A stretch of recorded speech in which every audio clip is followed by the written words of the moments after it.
이번에는 두 번째로요. 우리나라 가족상담 및 가족치료에서 어떠한 발달 과정을 거쳤는지에 대해서 살펴보실 건데요. 자, 내용을 보시면은요. 먼저 우리나라의 가족상담 및 가족치료의 발달 과정은요. 사실 우리나라에서 자생적으로 생긴 가족치료 상담 모델이 아니다 보니까 외국에서 처음에 들어오는 그 도입기 혹은 생성기가 있습니다. 자, 우리나라는요, 가족치료의 도입에 있어서요, 자, 1970년대가 없던 것들이 만들어지는 생성기라고 합니다. 그 전까지는요, 사실 우리나라에는 하나의 자체적인 가족 상담이나 가족 치료에 대한 접근이나 혹은 필요성에 대해서 크게 어떤 그 다양한 연구라든지요, 관심들이 없었는데요.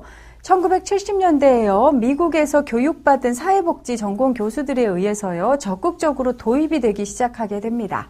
특히 이것은 그 1960년대에 유학을 갔던 많은 교수들이 우리나라로 돌아오게 되면서 이 가족 치료 혹은 가족 상담 이론을 도입하게 되면서 가족 상담에 대한 관심들이 생성되게 됩니다. 73년도에요. YWCA에서요. 한 캠프에서요. 사회복지사 세미나 그 특강 중에 하나가요. 가족 치료 이론을 소개하는 부분이었는데요. 이 그 특강 세미나가요. 굉장히 이슈로 주목을 받고요. 많은 사람들에 의해서 그 지지를 받게 됩니다. 이런 다양한 가족 치료 이론들이 외국에서는 쓰고 있구나 이러면서 관심을 처음으로 받게 되고요. 77년도에요. 가족 상담의 대가이자 사회복지사인 이 버지니아 사티어라는 가족치료사의 책인 공동가족치료라는 책이 있어요. 우리나라 명으로 공동가족치료고 영어로는 Conjoint Family Therapy라고 해서요. 뭔가 가족을 모두 참여시켜서 가족치료를 하는 것에 대한 내용들이 적혀 있는 책인데요. 이게 우리나라에 번역돼서 소개가 되게 됩니다. 그 전에 없던 가족 상담과 관련된 전문 서적이 등장하게 되면서요. 또 가족 상담에 대한 관심들이 증대가 되게 됩니다. 그러다가 1979년에요. 우리나라에서는 최초로 이화여자대학교 대학원 사회사업학과에서요. 처음으로 가족치료라는 과목이 개설이 되게 됩니다. 이게 우리나라 가족치료 관련 과목의 효시인데요. 그 전까지는 개인 상담 혹은 뭐 집단 상담, 상담 기법, 상담 이론 이런 식으로 상담에 대한 그런 다양한 이론들이 있었지만 이 가족 치료에 대한 부분들은 사실 따로 등장하지 않았습니다. 그런데 이화여자대학교에서 그 사회사업학과 과목 중에서 하나가 가족 치료가 개설이 되면서요. 가족 치료에 있어서는 생성기 혹은 도입으로서의 하나의 신호탄이 되게 됩니다.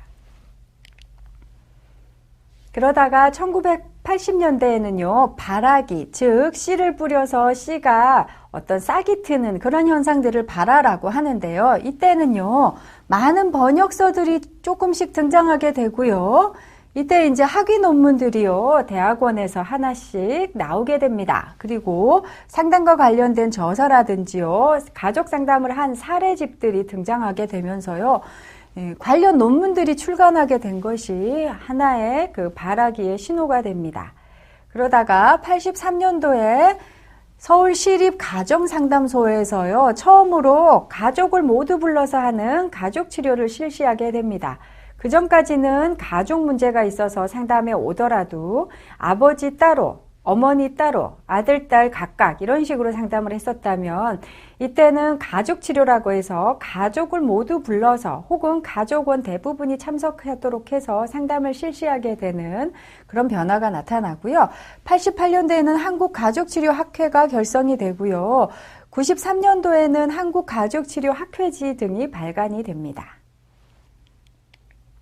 그리고 90년대는 개화기라고 해서 이제 발아기를 지나서 꽃이 피기 시작하는 그런 시기라고 보는데요. 이때는 가족 상담 및 치료 분야에서요, 이 자격증 제도가 도입되게 됩니다. 우리가 전문가로서 그 사람을 인정해주는 가장 좋은 방법은요, 관련된 국가에서 검증된 시험을 거친 어떤 국가공인 자격증이 있을 때 가장 전문가로 인정하기가 쉽죠. 우리가 인정하는 대부분의 전문가들은 이런 자격증을 가졌습니다. 의사라든지 변호사라든지 판사라든지 혹은 요리사도요, 관련된 자격증을 가져야 우리가 전문가다라고 인정을 하잖아요. 그것처럼 가족 상담 및 치료 분야에서도요, 뭔가 이 가족 상담과 치료를 잘 할 수 있다라는 증거로서 자격증이 필요하게 되는데요. 이러한 자격증 제도를 도입해서 가족 상담사 자격을 부여하게 됩니다. 특히 90년대 후반부터요, 가족 상담사, 가족 치료사를 양성하는 대학원 전공 과정이 개설이 되면서 이 대학원 전공에서 이 사람들이 졸업을 하게 되면 이 사람들이 정말로 전문가로서 활동을 해야 되잖아요. 그러면서 이제 그 자신의 대학교 관련 전공, 대학원 전공이 또 자신의 전문성을 또 나타낼 수 있는 그런 부분이 됩니다. 그리고 97년에는요, 가정폭력 방지 및 피해자 보호 등에 관한 법률이 제정이 되면서요, 법에 따라서 가정폭력 방지 및 피해자 보호라든지요, 이런 시설들에서 가족 상담사가 필요하게 됩니다. 이 사회 변화와 법 개정, 그리고 전문가 자격증은 같이 연관이 되는데요.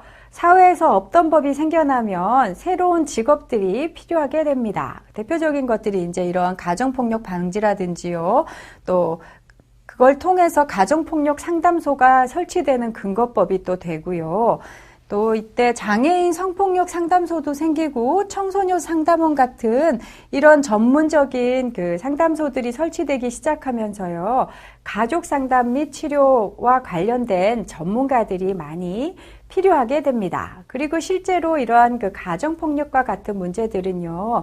어떤 그 하나의 이론만을 갖고 전문적으로 치료하는 것도 물론 효과적이지만 가족 전체를 데려다 놓고 상담을 통해서 가족을 변화시키는 노력들이 훨씬 더 효과적입니다. 그리고 특히나 이런 가정폭력과 같은 것들은 가족 안에서 일어나는